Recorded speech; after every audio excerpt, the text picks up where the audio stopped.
I've been doing this for the last 2 or 3 days that we've had, and I keep fiddling around with this. Is the current incarnation. What I'd like to do actually is give you a little bit of a conceptual overview about mental illness and how we think about illnesses and their treatment. And at the end, we'll just do a very quick whiz through of psychopharmacology. From my point of view, I'm sort of taking the stance that at this point, most of you are not going to be doing any direct prescribing for people with long-term mental illnesses. So there's a little bit of an introduction there, but what I'd really like to get across is a little bit of an understanding of how we think about mental illnesses, and something that's perhaps a bit different from what you've done in medical school.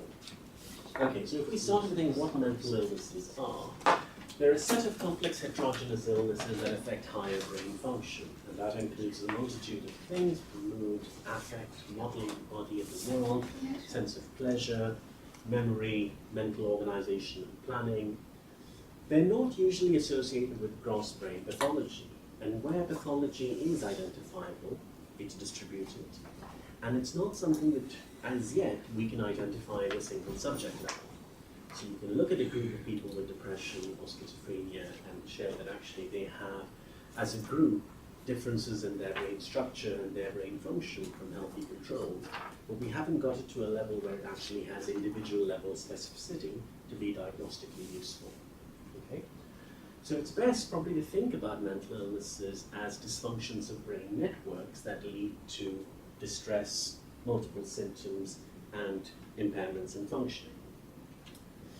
So this is slightly paraphrasing Hippocrates' original saying, but there are two questions that you have to ask for every patient that you see. And the first is, what illness does this person have?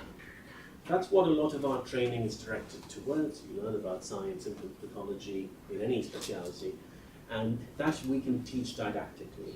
It's pretty easy to tell people how to do that and train them in how to do it. The second question is, who is the person who has this illness? And that's a bit trickier to teach explicitly. You will learn to do this in any specialty that you do. You learn to understand who are the people who are more likely to struggle to manage their diabetes, who are the ones who are going to really struggle with the uncertainty of their cancer prognosis compared to others, who are the people who are going to be able to take a little bit of information and run away with it and completely manage their care. Right? These are things that you will learn to do, but we tend to learn to do it in a slightly more implicit way through experience. In psychiatry, we do a little bit that's more directly targeted at teaching people this, both in terms of our theory, but a lot of it in our psychotherapy training, where you're learning essentially to think about people and people's minds. And sometimes we refer to that as understanding personality. My preferred term is actually thinking of it as modeling minds, which is learning to understand other minds. There is a straightforward way in which we do this, and this is the empathy question, which is, how would I feel if I was in this person's shoes? Now, what we tend to do most of the time is something that I think of as sort of first-order mind modeling, i.e. understanding other minds in terms of our own mind. So for empathy, things, how would I feel if I was in this person's shoes? And what that relies on is, one, that you are sufficiently similar to the other person, and two, that you have an accurate reading of their circumstances as they see them, right? Now that works generally a lot of the time because we have sufficient similarity with other people, and we have sufficient knowledge of a certain spread of what the population is like to be able to do that reasonably well. But really the skill that we're hoping people will learn in psychiatry is actually, how does this person feel in their shoes? And that is essentially the ability to learn to model minds that are not like your own. Where you'll come across this very often in psychiatry particularly is where it is psychosis. And that's usually a good example, where people will find themselves asking the question, if I thought that these people were after me, how would I behave? Right? And that's probably a good illustration of a situation where the first approach doesn't work very well, because the assumptions you're making there clearly are not valid. People experiencing psychosis, to start with at baseline, may have had very different minds from yours, but certainly at the moment as part of their illness, the way they experience themselves in the world is very different. So This is the thing that we're hoping that people can learn as they go through their training. It's not absolutely necessary because there are a couple of hacks that you can use. And one hack is compassion, right? Even if you don't quite understand other people, the fact that you care for them and you're trying to help for them will make up for that, if you do it reasonably well. But the other thing that you can do is you can find out what's the change from baseline for a particular individual. And that includes looking at their functioning. So change from baseline is a helpful way of going about it. And I want to just illustrate why that's important. At baseline, we're starting with, let's say, the mind of a person that you're seeing. It works okay if it's a mind that's reasonably similar to yours. But to give two examples of minds that are often very different from most of ours, are the minds of people with autistic spectrum disorder, the minds of people with borderline personality. Their experience of themselves in the world can be very, very different. And you've got to put some work into figuring out, look, what is it like for you normally being in the world, right? So that's an important thing to bear in mind, that actually you do need to know what's happening at baseline.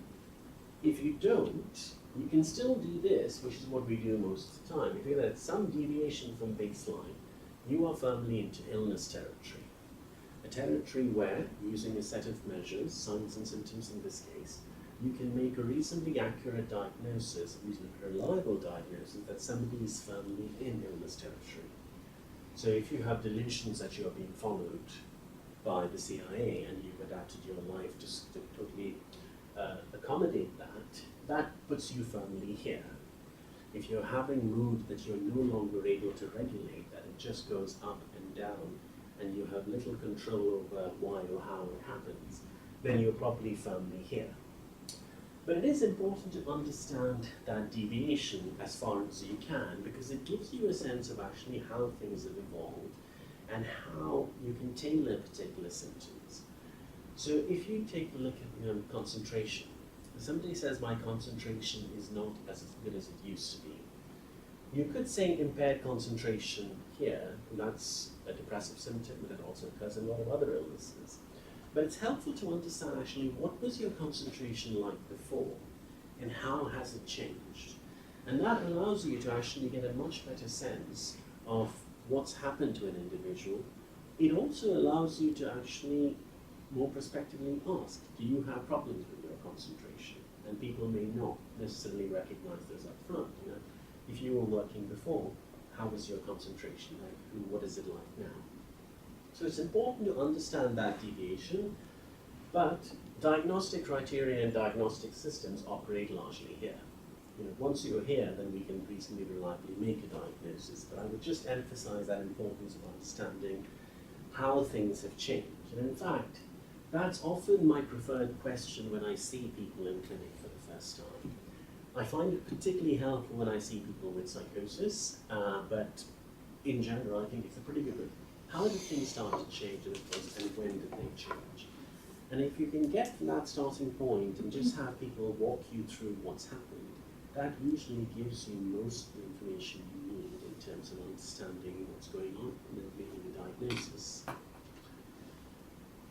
And equally, you could ask, how is now different from before, 6 months before, 1 year before? That gives you a sense of, at least, in the particular domains I'm looking at, I can assess what your change from baseline is, even if I can't formulate a complete enough picture of what your baseline is. Now that brings me to the matter of function, because functioning is one of the things that we look at across multiple illnesses, not just in psychiatry, as a good marker of the impairment that a condition is causing, right? And what we've tended to do generally is look at functioning in these sort of terms, right? So you have normal functioning and your functioning is decreased. I'd like to just introduce another element there, which I think is kind of vital to think about, and that's this idea of reserve. Reserve is a little bit of a proxy handle, but what it essentially captures is the amount of cognitive and emotional capacity that we have, right? And we've got a certain capacity. Let's just mark those sort of there. And there's a certain cost that we incur in maintaining our function. one way you could think about it is a bit similar to how you think about resting metabolic rate in metabolism. Resting metabolic rate is the energy requirement you need to stay alive, right? Even if you do nothing, if you're just sitting in a chair all day, you will expend energy on your cellular machinery and everything else required. And in that sense, cost here is essentially the effort that you're having to put in just to maintain what your regular functioning is. The thing about getting up, going to work, reading, socializing, whatever it is. So the cost is an important thing to bear in mind, because usually what starts to happen when people become ill is that the cost starts to go up. The functioning doesn't deteriorate immediately, but the cost of functioning starts to go up. And that's important to look at, because the sort of things you encounter, and at various points most of you will have encountered this, is that as the cost of functioning goes up, you start to get more weary and worn out. You're less efficient, you're less patient, it feels like you don't have as much empathy as you normally would have. You lose your capacity for dealing with the unexpected to an extent. You know, I'm fine if this, but this thing happened and I wasn't expecting it, and it completely shook me. Along with that, you also lose your capacity for spontaneity, because there's never that much reserve to play with. It takes longer to recover.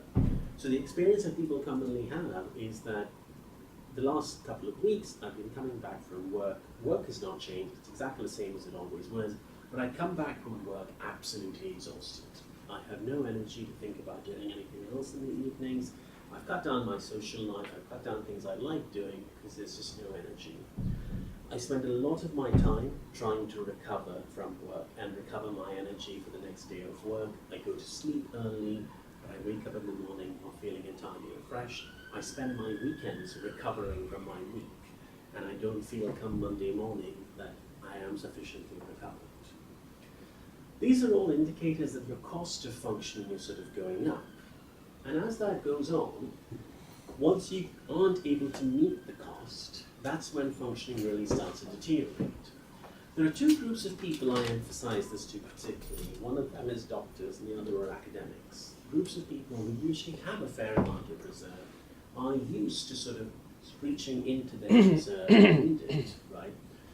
And the thing is that actually you can go a long way here before that starts to drop, right?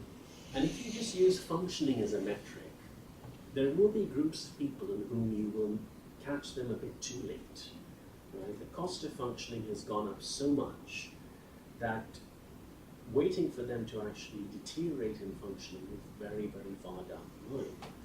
It's the sort of thing you encounter with doctors who burn out, for example, right?